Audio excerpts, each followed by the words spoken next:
ಕಾವೇರಿ ಸುದ್ದಿಯ ಪ್ರಾಯೋಜಕರು ಮುನಿಯಾ ಜುವೆಲ್ಸ್, ಶುದ್ಧತೆಯನ್ನು ಮೀರಿದ ಪರಿಪೂರ್ಣತೆಯ ಕಡೆಗೆ. ಪುತ್ತೂರು, ಮಡಿಕೇರಿ, ಗೋಣಿಕೊಪ್ಪ ಹಾಗೂ ಇದೀಗ ಬೆಂಗಳೂರಿನಲ್ಲಿ. ನಮ್ಮಲ್ಲಿ ಯಾವುದೇ ವಸ್ತು ಖರೀದಿಸಿ ವಿಶೇಷ ರಿಯಾಯಿತಿ ಪಡೆಯಿರಿ. Bharat home appliances, Axis Bank ಹತ್ತಿರ, ಬಿಎಂ ರೋಡ್, ಕುಶಾಲನಗರ. ನಮಸ್ಕಾರ, ಕಾವೇರಿ ಸುದ್ದಿಗೆ ಸ್ವಾಗತ. ಕೊಡಗು ಜಿಲ್ಲೆಯ ಸೋಮವಾರಪೇಟೆ, ಹಾಸನ ಜಿಲ್ಲೆಯ ಅರಕಲಗೂಡು, ಮೈಸೂರು ಜಿಲ್ಲೆಯ ಕೆಆರ್ ನಗರ, ಪಿರಿಯಾಪಟ್ಟಣ, ಹುಣಸೂರು ತಾಲೂಕುಗಳ ಸಾವಿರಾರು ಹೆಕ್ಟೇರ್ ಕೃಷಿ ಭೂಮಿಗಳಿಗೆ ನೀರು ಒದಗಿಸುವ ಹಿನ್ನೆಲೆಯಲ್ಲಿ ನಿರ್ಮಾಣವಾದ ಹಾರಂಗಿ ಅಣೆಕಟ್ಟು ಇದೀಗ ನಿರ್ವಹಣೆಯ ಕೊರತೆ ಎದುರಿಸುತ್ತಿದೆ. ಕೊಡಗು ಜಿಲ್ಲೆಯ ಸಾವಿರಾರು ಎಕರೆ ಭೂಮಿಯ ಮುಳುಗಡೆಯೊಂದಿಗೆ ಕೃಷಿ ಚಟುವಟಿಕೆಗಳಿಗೆ ಒತ್ತು ನೀಡಿ ನಿರ್ಮಾಣವಾದ ಹಾರಂಗಿ ಅಣೆಕಟ್ಟು ಇತ್ತ ಕೃಷಿಕರಿಗೂ ಪ್ರಯೋಜನವಾಗದೆ, ಅತ್ತ ಪ್ರವಾಸಿಗರ ವೀಕ್ಷಣೆಗೂ ದೊರಕದೆ ಬೃಹತ್ ಯೋಜನೆಯೊಂದು ಸರ್ಕಾರದ ಅನುದಾನವನ್ನು ನೀರು ಪಾಲು ಮಾಡುತ್ತಿರುವುದು ಕಂಡುಬಂದಿದೆ. ಹಾರಂಗಿ ಅಣೆಕಟ್ಟು ಯೋಜನೆ ಬಗ್ಗೆ ಒಂದು ವಿಶೇಷ ವರದಿ ಇಲ್ಲಿದೆ. ಹಾರಂಗಿ ಅಣೆಕಟ್ಟು ಯೋಜನೆ ವಾರ್ಷಿಕ 15 ಟಿಎಂಸಿ ಪ್ರಮಾಣದ ನೀರು ಸಂಗ್ರಹದ ಯೋಜನೆ ಇದಾಗಿದ್ದು, ಅಣೆಕಟ್ಟಿನ ಗರಿಷ್ಠ ನೀರಿನ ಸಾಮರ್ಥ್ಯ 8.5 ಟಿಎಂಸಿ ಆಗಿದೆ. 164 ಅಡಿಗಳ ಎತ್ತರದ ಅಣೆಕಟ್ಟು 2775 ಅಡಿಗಳಷ್ಟು ಉದ್ದ ನಿರ್ಮಾಣವಾಗಿದ್ದು, ಜಲಾಶಯದ ವಿಸ್ತೀರ್ಣ 162 ಚದರ ಕಿಲೋಮೀಟರ್ಗಳಾಗಿವೆ. ಹಾರಂಗಿ ಅಣೆಕಟ್ಟಿನ ಗರಿಷ್ಠ ಮಟ್ಟ 2858 ಅಡಿಗಳಾಗಿದೆ. ಜಲಾಶಯದಿಂದ ಮುಳುಗಡೆಯಾದ ಪ್ರದೇಶ 4700 ಎಕರೆಗಳಾಗಿದ್ದು, ಜಲಾಶಯದ ನೀರಿನಿಂದ ವಾರ್ಷಿಕ 42670 ಟನ್ ಭತ್ತ ಬೆಳೆಯಬಹುದು. ಕೊಡಗು, ಹಾಸನ, ಮೈಸೂರು ಜಿಲ್ಲೆಗಳ 1,60,720 ಎಕರೆ ಪ್ರದೇಶದಲ್ಲಿ ಅರೆ ನೀರಾವರಿ ಬೆಳೆಯುವ ದೃಷ್ಟಿಯಲ್ಲಿ ಅಣೆಕಟ್ಟು ನಿರ್ಮಾಣಗೊಂಡಿದೆ. 1969ರಲ್ಲಿ ಅಣೆಕಟ್ಟು ನಿರ್ಮಾಣ ಕಾಮಗಾರಿ ಪ್ರಾರಂಭಗೊಂಡು ಹಾರಂಗಿ ಅಣೆಕಟ್ಟು 1982ರಲ್ಲಿ ಪೂರ್ಣಗೊಂಡು ಲಕ್ಷಾಂತರ ಎಕರೆ ಪ್ರದೇಶದ ಭೂಮಿಗೆ ನೀರುಣಿಸುವ ಕನಸಿನ ಯೋಜನೆಯಾಗಿ ಪರಿಣಮಿಸಿದೆ. ಮಳೆಗಾಲದಲ್ಲಿ ತುಂಬಿ ತುಳುಕುವ ಹಾರಂಗಿ ಜಲಾಶಯ ಕಾವೇರಿ ನೀರಾವರಿ ನಿಗಮದ ಅಧಿಕಾರಿಗಳ ದೂರದೃಷ್ಟಿಯ ಕೊರತೆಯಿಂದ ಇದೀಗ ಜಲಾಶಯದಲ್ಲಿ ನೀರಿನ ಪ್ರಮಾಣ ತಳಕಂಡಿದ್ದು 0.75 ಟಿಎಂಸಿ ಪ್ರಮಾಣದ ನೀರು ಉಳಿಕೆಯಾಗಿದೆ. ಈ ನೀರನ್ನು ಯಾವುದೇ ಸಂದರ್ಭ ಬಳಕೆ ಮಾಡಲು ಅಸಾಧ್ಯ. ಜನವರಿ ತಿಂಗಳ ಪ್ರಾರಂಭದಲ್ಲಿಯೇ ನೀರಿನ ಕೊರತೆ ಎದುರಿಸುತ್ತಿರುವ ಅಣೆಕಟ್ಟು ಅಚ್ಚುಕಟ್ಟು ವ್ಯಾಪ್ತಿಯ ಬೇಸಿಗೆ ಬೆಳೆಗಾರರಿಗೆ ನೀರು ಒದಗಿಸುವುದು ಕನಸಿನ ಮಾತಾಗಿದೆ. 4 ದಶಮಾನಗಳನ್ನು ಕಂಡ ಹಾರಂಗಿ ಅಣೆಕಟ್ಟು ಬಹುತೇಕ ಶೀತಲಗೊಂಡಿದೆ. ಜಲಾಶಯದಲ್ಲಿ ಒಟ್ಟು ನೀರಿನ ಶೇಖರಣಾ ಎತ್ತರ 144 ಅಡಿಗಳಾಗಿದ್ದು, ಜಲಾಶಯದಿಂದ ನೀರು ಹೊರಬಿಡಲು ಬೃಹತ್ ಅಳತೆಯ 4 ಕ್ರಸ್ಟ್ ಗೇಟ್ಗಳನ್ನು ನಿರ್ಮಿಸಲಾಗಿದೆ. ಜಲಾಶಯದ ಕ್ರಸ್ಟ್ ಗೇಟ್ಗಳ ಮೇಲ್ಭಾಗದ ಸಾಮಗ್ರಿಗಳು ತುಕ್ಕು ಹಿಡಿದು ಶೀತಲಗೊಂಡಿವೆ. ಸಿಮೆಂಟ್ ಬಳಸಿ ಕಟ್ಟಲಾದ ಆವರಣ ಗೋಡೆ ಪೂರ್ಣ ಕುಸಿಯುವ ಹಂತದಲ್ಲಿದೆ.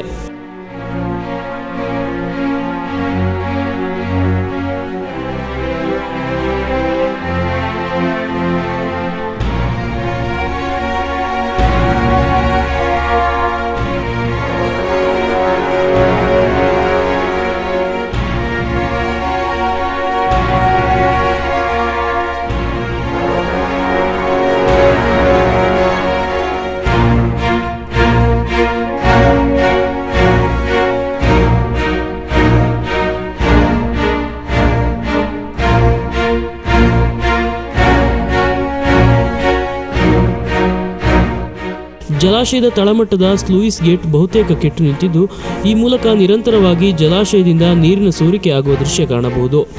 ಇದನ್ನು ತೆರೆದಲ್ಲಿ ಮುಚ್ಚುವ ಸ್ಥಿತಿ ಇಲ್ಲದಿರುವುದು ನಿಜಕ್ಕೂ ಅಪಾಯಕಾರಿ ವ್ಯವಸ್ಥೆ ಸೃಷ್ಟಿ ಮಾಡಿದೆ ಎನ್ನಬಹುದು.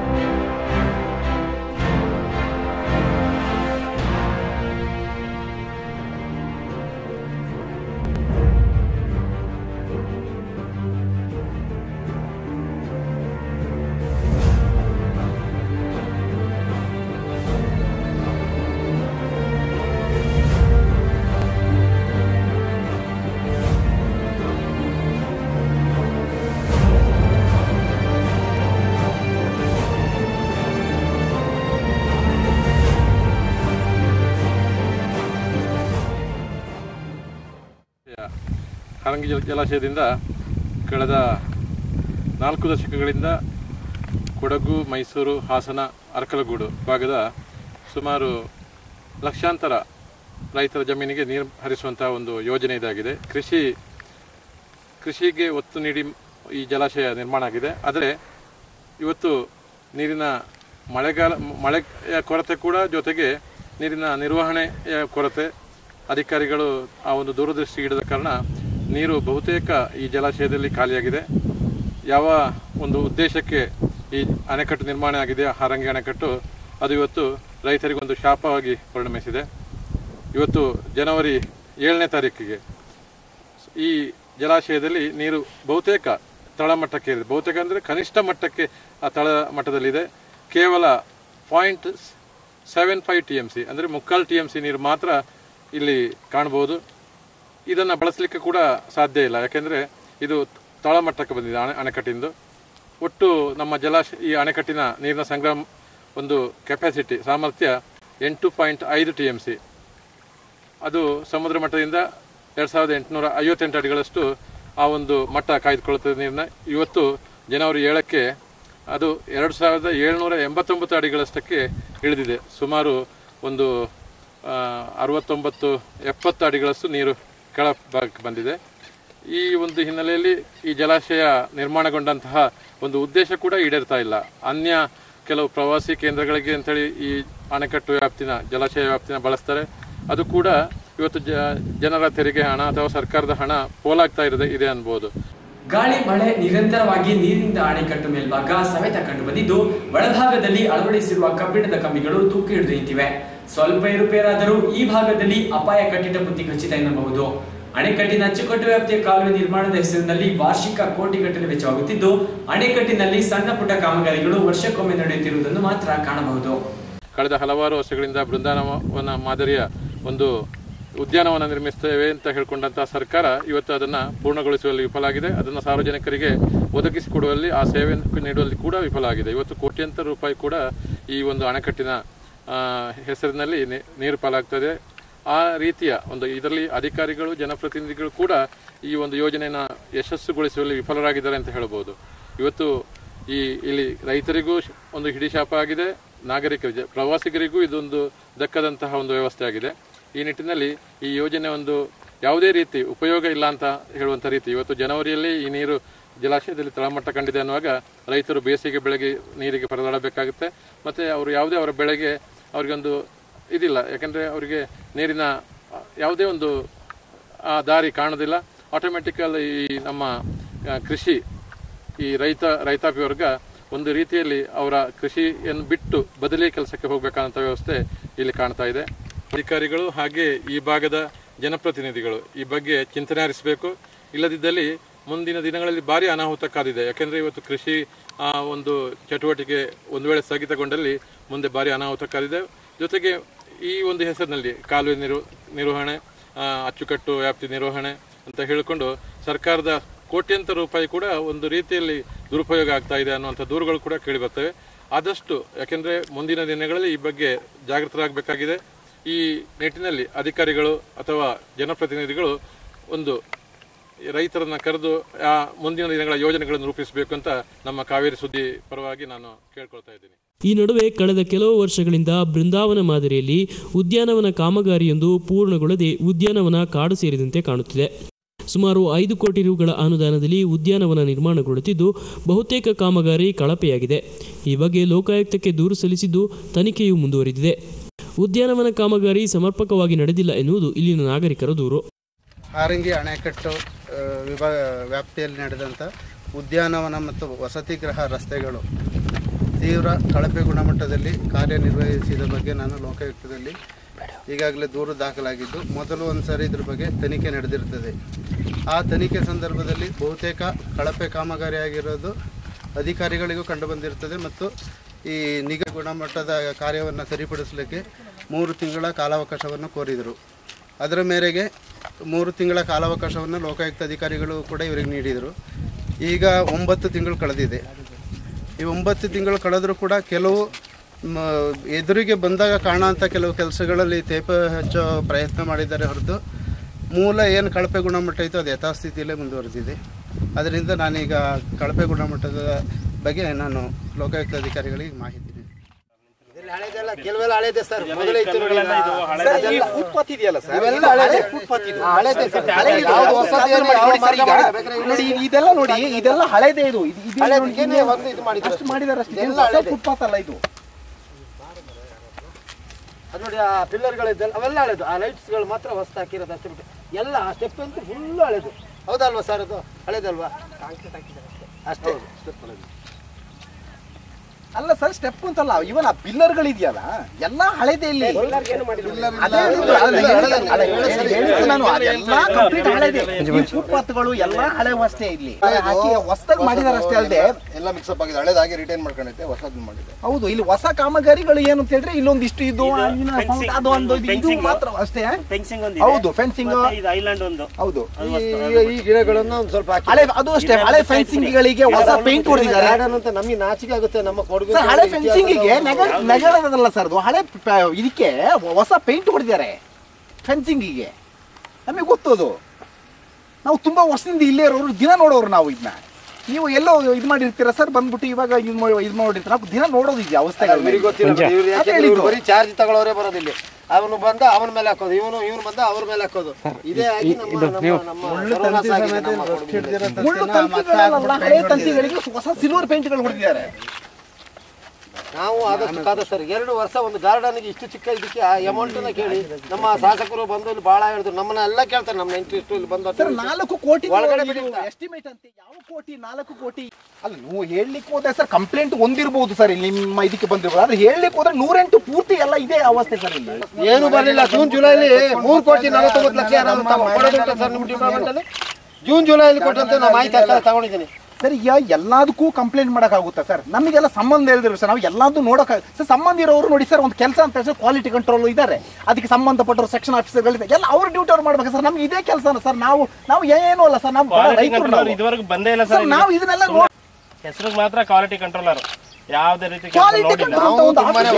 ಕೆಲಸ ಮಾಡಿದ್ದಾರೆ ಗೊತ್ತಿಲ್ಲ. ಒಂದು ಕಡೆ ಹೋದ್ರೆ ರಾಜಕೀಯ, ಇನ್ನೊಂದು ಕಡೆ ಹೋದ್ರೆ ಪ್ರಭಾವಿಗಳು. ಹೀಗಾಗಿ ನಮ್ಮ ನಿರ್ನಾಮ ಆಗಿದ್ದೀವಿ ಸರ್ ನಾವು ಮಧ್ಯಮ. ಇನ್ನೊಂದೆಡೆ ಅಣೆಕಟ್ಟು ನಿರ್ವಹಣೆಗೆಂದು ದಿನಗೂಲಿ ನೌಕರರನ್ನು ನೇಮಿಸಲಾಗಿದ್ದು, ಇವರಿಗೆ ವೇತನ ಪಾವತಿ ಮಾಡುವಲ್ಲಿ ಕೂಡ ಅಣೆಕಟ್ಟು ಅಧಿಕಾರಿಗಳು ಮೀನಮೇಷ ಎಣಿಸುತ್ತಿದ್ದಾರೆ ಎನ್ನುವ ಆರೋಪಗಳು ಕೇಳಿಬಂದಿವೆ. ಇದರಿಂದ ಅಣೆಕಟ್ಟಿನ ಭದ್ರತೆ ಹಾಗೂ ದಿನನಿತ್ಯದ ನಿರ್ವಹಣೆ ಕಾರ್ಯಗಳಿಗೆ ಅಡ್ಡಿಯುಂಟಾಗಿದೆ. ನಾನು ಅಕ್ಟೋಬರ್ 1ನೇ ತಾರೀಕಿಂದ ಫೆಬ್ರವರಿ ಎಂಡ್ವರೆಗೆ 5 ತಿಂಗಳು ನಾನು ಕೆಲಸ ಮಾಡಿದ್ದೀನಿ ಸರ್. ಯಾರು ಚಂದ್ರಾಯಪಟ್ಟಣ ರಾಮಚಂದ್ರ ಅವ್ರದ್ದು. ಇಷ್ಟುವರೆಗೆ ನಾಗರಾಜ್ ಅವರು ನನ್ನ ಕರ್ಕೊಂಡು ಬೆಳಗಿನ ಸಾಯಂಕಾಲ ಗಂಟೆ ಕೆಲಸ ಮಾಡಿದ್ದಾರೆ, ನಾಗರಾಜ್ ಇಂಜಿನಿಯರು. ಇವಾಗ ನನಗೆ 5 ತಿಂಗಳು ಕಳೆದ ನಂತರ ರಾಮಚಂದ್ರ ಅವರು ಇಷ್ಟುವರೆಗೂ ಬಂದಿಲ್ಲ. ರಾಮಚಂದ್ರ ಕಾಂಟ್ರಾಕ್ಟರ್ ಅವರು ಬರಲಿಲ್ಲ. ಇವಾಗ ನಾಗರಾಜ್ ಅವ್ರನ್ನ ಕೇಳಿದ್ರೆ ಅವ್ರ ಹತ್ರ ಕೇಳ್ಕಪ್ಪ ಅಂತ ಹೇಳ್ತಾ ಇದ್ದಾರೆ. ರಾಮಚಂದ್ರ ಅವರು ಈ ಹಾರಂಗಿ ಗೆಸ್ಟ್ ಹೌಸಿಗೆ ಬಂದಿದ್ದರು, ಹಾಲ್ಟಿಗೆ ಬಂದು ಅವತ್ತೇ ಸಾಯಂಕಾಲ ವಾಪಸ್ ಹೋದರು. ಹೋಗುವಾಗ ನಾನು ಅಲ್ಲಿ ಗೆಸ್ಟ್ ಹೌಸಿಗೆ ನಾನು ಹೋದೆ. ಹೋಗುವಾಗ ಆ ಮಾಡಿ ಮೇಲೆ ನಿಂತುಬಿಟ್ಟು 5,000 ರೂಪಾಯಿ ನನಗೆ ಕೊಟ್ಟಿದ್ದಾರೆ. ಇನ್ನೂ ನನಗೆ 54,000 ರೂಪಾಯಿಲಿ ಇನ್ನು 5,000 ದುಡ್ಡು ಕೊಟ್ಟು ಹೋಗಿದ್ದಾರೆ. ಇನ್ನೂ 49,000 ರೂಪಾಯಿ ನನಗೆ ಬ್ಯಾಲೆನ್ಸ್ ಅವರು ಕೊಡೋಕ್ಕಿದ್ದಾರೆ. ಇವಾಗ ನಾನು ಫೋನಲ್ಲಿ ಕೇಳಿದ್ರೆ ಏನು ಹೇಳ್ತಾ ಇದ್ದಾರೆ, ಬಿಲ್ ಬರೀ ಕೇಳೋ ನಾಗರಾಜನ ನಾನು ಹಣ ಕೊಡ್ತೀನಿ ಅಂತ ಫೋನಲ್ಲಿ ಹೇಳ್ತಾ ಇದ್ದಾರೆ. ಇವಾಗ ನನಗೆ ನಾಚಿಗೆ ಆಗ್ತಾಯಿದೆ. ಆಯಿತು, ಪುನಃ ಅಲ್ಲಿಂದ ನಾನು ನೈಟು ಈ ಮೇನ್ ಗೇಟಲ್ಲಿ ನಾನು ಸೆಕ್ಯೂರಿಟಿ ಮಾಡ್ತಾಯಿದ್ದೀನಿ. ಕಳೆದ ಅಕ್ಟೋಬರ್, ನವಂಬರ್, ಡಿಸೆಂಬರ್ 3 ತಿಂಗಳು ಪೇಮೆಂಟು ಕೊಡಲಿಲ್ಲ. ಅದು ಪೆಂಡಿಂಗ್ ಆಗಿತ್ತಾ ಬಂತು. ಅಲ್ಲಿಂದ ಪ್ರಸಾದ್ ರೈ ಅವರು ಜನವರಿಯಿಂದ ಜೂನ್ವರೆಗೆ ನನಗೆ 6 ತಿಂಗಳು ಪೇಮೆಂಟ್ ಕ್ಲಿಯರ್ ಮಾಡಿದ್ರು. ಇವಾಗ July, August, September, October, November, December, November ಇದು ಈ 5 ತಿಂಗಳು ಆಗಿ 6ನೇ ತಿಂಗಳು ಪುನಃ 5, 3, 8 ತಿಂಗಳು ಸಂಬಳ ನನಗೆ ನೈಟು ವಾಚ್ಮೆನ್ ಡ್ಯೂಟಿದು ಕೊಡಬೇಕು. 1 ರೂಪಾಯಿ ಕೊಟ್ಟಿಲ್ಲ. ಇವತ್ತು ಜೀವ ಹೋದ್ರೂ ಇಲ್ಲ. ನೋಡಿ, ಹಾಸ್ಪಿಟ್ಲಿಗೆ ಹೋಗಿ ನಾನು ಗೌರ್ಮೆಂಟ್ ಆಸ್ಪತ್ರೆ ಹೋಗಿ ಬರ್ತಾಯಿದ್ದೀನಿ. ನನಗೆ ಪೇಮೆಂಟು ಕೊಟ್ಟಿಲ್ಲ. ನನ್ನ ಪ್ರಾಣ ಹೋಗ್ತಾಯಿದೆ. ಮನೆಯಲ್ಲಿ ದಿನ ಜಗಳ, ಅಂಗಡಿಯವರು ಸಾಲ ಕೇಳಿ ಅಂಗಡಿಯವರು ಸಹ ಸಾಲ ನನಗೆ ಕೊಡ್ತಾಯಿಲ್ಲ. ಇವ್ರನ್ನ ಕೇಳಿದ್ರೆ ಈ ಥರ ಕದ್ದು ಹೋಗಿ ಊರಲ್ಲಿ ಕೂತ್ಕೊಳ್ತಾರೆ. ಶುಕ್ರವಾರನೇ ಹೋಗಿ ಅಲ್ಲಿ ಕೂತ್ಕೊಳ್ತಾರೆ. ಮಂಗಳವಾರ ಮಧ್ಯಾಹ್ನ ಬರ್ತಾರೆ ಇಂಜಿನಿಯರ್ಸ್ಗಳು. ಇವತ್ತು ನನಗೆ ತುಂಬ ತೊಂದರೆ ಆಗ್ತಾರೆ. ನನಗೆ ಅವ್ರನ್ನ ನಾನು ಪ್ರಾಣನ ತಗೊಳ್ಳೋಣ, ಮನೇಲಿ ಗಂಡ ಹೆಂಡತಿ ಜಗಳ ಆಡಿಬಿಟ್ಟು ಅಂತ SI ಕಂಪ್ಲೇಂಟ್ ಕೊಟ್ಬಿಟ್ಟು ಬಾಕಿ ಹೋಗಿ ಆಫೀಸ್ ಬೀಗ ಹಾಕೋಣ ಅಂತ ಇದ್ದೀನಿ. ಆದರೆ ನನಗೆ ಇನ್ನೂ ಅಷ್ಟು ನೋವಿಂದ ಇದು ಮಾಡ್ತಾಯಿದ್ದೀನಿ ಸರ್. ನನಗೆ ಏನಿದ್ರೆ ನನಗೆ ಯಾರೂ ನನಗೆ ಈ ಸಂಬಳ ಇಸ್ಕೊಡೋಕ್ಕೆ ಯಾರಿಂದ ಆಯ್ತಾಯಿಲ್ಲ. ಎಕ್ಸಿಕ್ಯೂಟಿವ್ ಸುಳ್ಳು ಹೇಳ್ತಾರೆ, AW ಸುಳ್ಳು ಹೇಳ್ತಾರೆ, ಇಂಜಿನಿಯರ್ಸರು ಸುಳ್ಳು ಹೇಳ್ತಾರೆ. ಯಾರನ್ನ ಕೇಳಲಿ ನಾವು? ಇಡೀ ಜಲಾಶಯ ಆವರಣ ಪೊದೆಯಿಂದ ಆವೃತಗೊಂಡಿದ್ದು ಅಧಿಕಾರಿಗಳ ನಿರ್ಲಕ್ಷ್ಯ ಎದ್ದು ಕಾಣುತ್ತಿದೆ.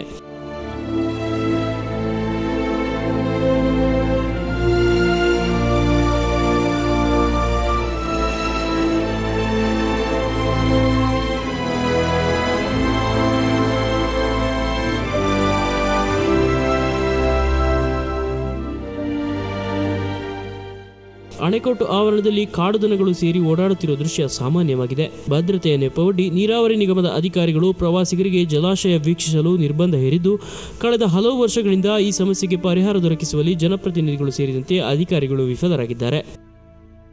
ಹಂಗೆ ಹೋಯ್ತಾ ಇದ್ದೇವೆ. ನೀವು ಎಲ್ಲಿಂದ ಬಂದಿದ್ದೀವಿ? ನಾವು ನಂಜನಗೂಡು ತಾಲೂಕು ಮಾದಾಪುರ ಗ್ರಾಮ, ಉಳ್ಳಳ್ಳಿ ಹೋಬಳಿ ಮಾದಾಪುರ ಗ್ರಾಮದಿಂದ ಬಂದಿರೋದು.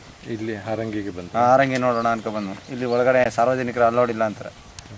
ನಮ್ಮಲ್ಲೇ ನಾವು ಕಬ್ಬಿನಲ್ಲಿ ಎಲ್ಲ ಎಂಟ್ರಿ ಎಲ್ಲ ಉಂಟು, ಈ ಕಡೆ ಇಲ್ಲೇ ಏನಿಲ್ಲ. ಇಲ್ಲಿ ನೀವು ಬೇರೆ ಕಡೆ ಎಲ್ಲೆಲ್ಲ ಹೋಗಿ? ನಾವು ಧರ್ಮಸ್ಥಳ ಹಾರಂಗಿ ನೋಡ್ಬೇಕು ಅಂತಾನೆ ಅಷ್ಟು ದೂರಿಂದ ಬಂದಿದ್ದೀನಿ. ಇದೇ ಫಸ್ಟ್ ಟೈಮ್ ಬಂದಿರೋದು, ಆದ್ರೆ ಬೇಸರದಿಂದ ಹೋಯ್ತಾ ಇದ್ದೀವಿ. ಅದೇ ಹಾರಂಗಿ ನೋಡದೇ ಇರೋದ್ರಿಂದ ಬೇಸರ ಆಗ್ತದೆ ಅಷ್ಟೇ. ಅಲ್ಲಿ 300-400 ಕಿಲೋಮೀಟರ್ ಬಂದು ನೋಡದೇ ಇದರಿಂದ ವಾಪಸ್ ಹೋಗ್ತಾ ಇದೀವಲ್ಲ, ಅದರಿಂದ ಬೇಸರ ಆಗ್ತದೆ. ಕಳೆದ ಹಲವು ವರ್ಷಗಳಿಂದ ಅಣೆಕಟ್ಟಿನ ಸಂಪೂರ್ಣ ನಿರ್ವಹಣೆ ಬಗ್ಗೆ ಮಾತ್ರ ಯಾರೂ ತಲೆಕೆಡಿಸಿಕೊಂಡಂತಿಲ್ಲ. ಸಂಬಂಧಿಸಿದ ನಿಗಮದ ಅಧಿಕಾರಿಗಳು, ಜನಪ್ರತಿನಿಧಿಗಳು ಈ ಬಗ್ಗೆ ತಲೆಕೆಡಿಸಿಕೊಂಡು ಪರಿಶೀಲನೆ ನಡೆಸಿ ನಿರ್ವಹಣೆ ಕಾಮಗಾರಿ ನಡೆಸಿದಲ್ಲಿ ಅಣೆಕಟ್ಟಿನ ನಿರ್ಮಾಣದ ಉದ್ದೇಶ ಈಡೇರಿದಂತಾಗುತ್ತದೆ. ಹಾರಂಗಿ ಅಣೆಕಟ್ಟು ಇತ ಕೃಷಿಕರಿಗೂ ಸಹಕಾರಿಯಾಗದೆ, ಇನ್ನೊಂದೆಡೆ ಪ್ರವಾಸಿಗರಿಗೂ ಉಪಯೋಗವಾಗದೆ ಒಂದು ವ್ಯರ್ಥ ಯೋಜನೆಯಂತೆ ಕಂಡುಬರುತ್ತಿದೆ. ಇದೀಗ ಪುಟ್ಟ ವಿರಾಮ. ನಂತರ ಕಾಲ್ ಸುದ್ದಿ ಮುಂದುವರಿಯುವುದು. ಕಾವೇರಿ ಸುದ್ದಿಯ ಪ್ರಾಯೋಜಕರು ಮುಳಿಯಾ ಜುವೆಲ್ಸ್, ಶುದ್ಧತೆಯನ್ನು ಮೀರಿದ ಪರಿಪೂರ್ಣತೆಯ ಕಡೆಗೆ ಪುತ್ತೂರು, ಮಡಿಕೇರಿ, ಗೋಣಿಕೊಪ್ಪ ಹಾಗೂ ಇದೀಗ ಬೆಂಗಳೂರಿನಲ್ಲಿ. ನಮ್ಮಲ್ಲಿ ಯಾವುದೇ ವಸ್ತು ಖರೀದಿಸಿ ವಿಶೇಷ ರಿಯಾಯಿತಿ ಪಡೆಯಿರಿ. Bharat home appliances, Axis Bank ಹತ್ತಿರ, ಬಿಎಂ ರೋಡ್, ಕುಶಾಲನಗರ.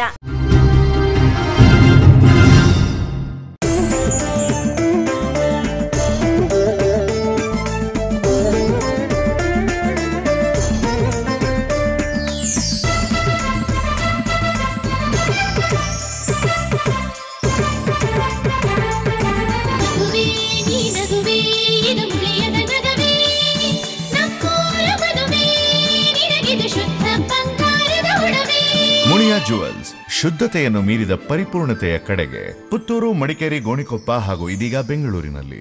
ನಮ್ಮಲ್ಲಿ ಯಾವುದೇ ವಸ್ತು ಖರೀದಿಸಿ ವಿಶೇಷ ರಿಯಾಯಿತಿ ಪಡೆಯಿರಿ. Barrett traders, Fatima complex, BM road, Kushalnagar. ನಮ್ಮಲ್ಲಿ ಪ್ರಸಿದ್ಧ ಕಂಪನಿಗಳಾದ Samsung, Nokia, Sony, Apple iPhone, Micromax, Karbonn, Lava ಹಾಗೂ ಎಲ್ಲ ಕಂಪನಿಗಳ ಮೊಬೈಲ್ ಫೋನ್, ಟ್ಯಾಬ್ ಮತ್ತು ಐಫೋನ್ಗಳು ದೊರೆಯುತ್ತದೆ. ಎಲ್ಲ ಕಂಪನಿಗಳ ಮೊಬೈಲ್ ಬಿಡಿಭಾಗಗಳು ಕೂಡ ಲಭ್ಯ.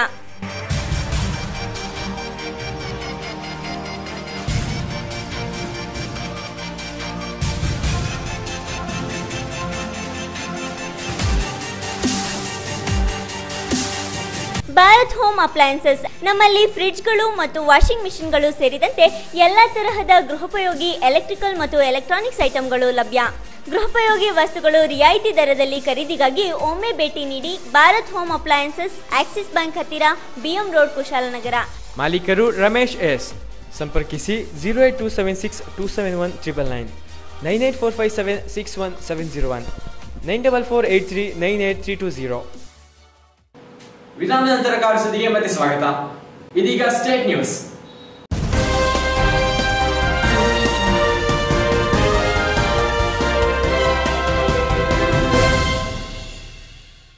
ಕೇಂದ್ರ ಮಾಜಿ ಸಚಿವ ಶಶಿ ತರೂರ್ ಅವರ ಪತ್ನಿ ಸುನಂದಾ ಪುಷ್ಕರ್ ನಿಗೂಢ ರೀತಿಯಲ್ಲಿ ಸಾವನ್ನಪ್ಪಿದ ಪ್ರಕರಣಕ್ಕೆ ಮತ್ತೊಮ್ಮೆ ಟ್ವಿಸ್ಟ್ ಸಿಕ್ಕಿದೆ. ಸುನಂದಾ ಪುಷ್ಕರ್ ಹತ್ಯೆ ಮಾಡಲಾಗಿದೆ ಎಂದು ದೆಹಲಿ ಪೊಲೀಸ್ ಆಯುಕ್ತ ಸುದ್ದಿಗೋಷ್ಠಿಯಲ್ಲಿ ಪ್ರಕಟಿಸಿದ್ದಾರೆ.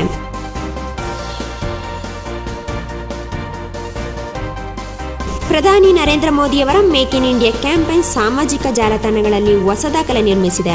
ಫೇಸ್ಬುಕ್ಕಿನಲ್ಲಿ ಪ್ರತಿ 3 ಸೆಕೆಂಡ್ಗೆ ಒಬ್ಬ ಸದಸ್ಯ ಮೇಕ್ ಇನ್ ಇಂಡಿಯಾ ಪೇಜ್ಗೆ ಸೇರ್ಪಡೆಗೊಳ್ಳುತ್ತಿದ್ದಾನೆ. ಸರ್ಕಾರಿ ಕಾರ್ಯಕ್ರಮವೊಂದು ಈ ರೀತಿಯ ಸ್ವಯಂ ಪ್ರಚಾರ ಪಡೆದುಕೊಳ್ಳುತ್ತಿರುವುದು ಇದೇ ಮೊದಲು.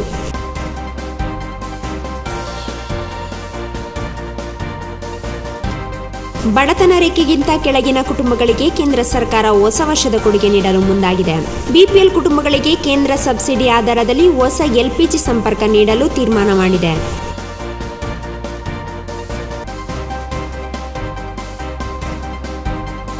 ಕರ್ನಾಟಕ ಲೋಕಸೇವಾ ಆಯೋಗದ ನೇಮಕಾತಿಗೆ ಸಂಬಂಧಿಸಿದಂತೆ ಸರ್ಕಾರದ ಶಿಫಾರಸು ಪಟ್ಟಿಯನ್ನು ತಿರಸ್ಕರಿಸುವ ಸಾಧ್ಯತೆ ಇದೆ ಎಂದು ಹೇಳಲಾಗುತ್ತಿದೆ. ಈ ಹಿಂದೆ ರಾಜ್ಯ ಸರ್ಕಾರ ಶಿಫಾರಸು ಮಾಡಿ ರಾಜ್ಯಪಾಲರಿಗೆ ಕಳುಹಿಸಿದ ಪಟ್ಟಿಯಲ್ಲಿ ಕೆಲ ವ್ಯಕ್ತಿಗಳ ಕುರಿತ ಮಾಹಿತಿ ಅಸ್ಪಷ್ಟವಾಗಿದ್ದು, ಈ ಬಗ್ಗೆ ರಾಜ್ಯಪಾಲ ವಜುಭಾಯಿ ಅವರು ಅಸಮಾಧಾನಗೊಂಡಿದ್ದಾರೆ.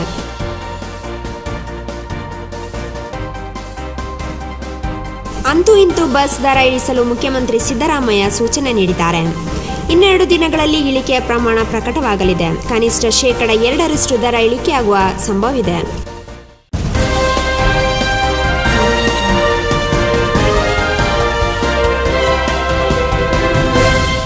ಇಂದಿನ ವಾಟ್ಸ್ಆಪ್ ವಿಶೇಷ ವಿಡಿಯೋ ನಿಮ್ಮ ಮುಂದೆ.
ಇಲ್ಲಿಗೆ ಕಾವೇರಿ ಸುದ್ದಿ ಮುಕ್ತಾಯವಾಯಿತು. ಸುದ್ದಿ ಹಾಗೂ ಮನರಂಜನೆಗಾಗಿ ನೋಡ್ತಾ ಇರಿ ಕಾವೇರಿ ಚಾನಲ್. ವಂದನೆಗಳೊಂದಿಗೆ ವಿಚ್ಚು ಮುಲೇಕರ್. ಕಾವೇರಿ ಸುದ್ದಿಯ ಪ್ರಾಯೋಜಕರು ಮುನಿಯಾ ಜುವೆಲ್ಸ್, ಶುದ್ಧತೆಯನ್ನು ಮೀರಿದ ಪರಿಪೂರ್ಣತೆಯ ಕಡೆಗೆ. ಪುತ್ತೂರು, ಮಡಿಕೇರಿ, ಗೋಣಿಕೊಪ್ಪ ಹಾಗೂ ಇದೀಗ ಬೆಂಗಳೂರಿನಲ್ಲಿ. ನಮ್ಮಲ್ಲಿ ಯಾವುದೇ ವಸ್ತು ಖರೀದಿಸಿ ವಿಶೇಷ ರಿಯಾಯಿತಿ ಪಡೆಯಿರಿ. Bharat home appliances, Axis Bank ಹತ್ತಿರ, BM ರೋಡ್, ಕುಶಾಲನಗರ.